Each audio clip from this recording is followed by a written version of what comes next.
Masayang araw guys. Alam niyo ba kung ano ito?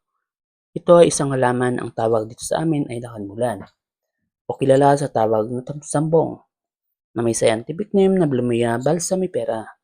Ito ay isang halamang gamot na karaniwang ginagamit sa mga bansang Asyano, kabilang na ang Pilipinas.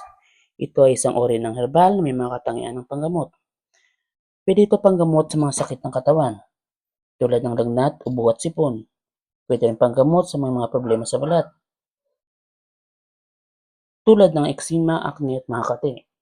Ito rin ay pwedeng panggamot sa mga sakit ng tiyan, tulad ng pagtatai, pagkakaroon ng gas at mga sakit ng bituka. Pwede rin itong panggamot sa mga problema sa paghinga, tulad ng bronchitis, asthma at mga sakit sa baga. Pwede rin itong antiseptiko at antibacterial.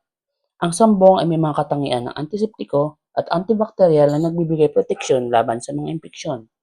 Gayunpaman, mahalaga ring tandaan na ang sambong ay hindi dapat gamitin ng walang pangangasiwa ng isang doktor o eksperto sa herbal medicine. Ang paggamit ng sambong ay dapat limitahan at dapat sundin ng mga instruksyon ng doktor o eksperto.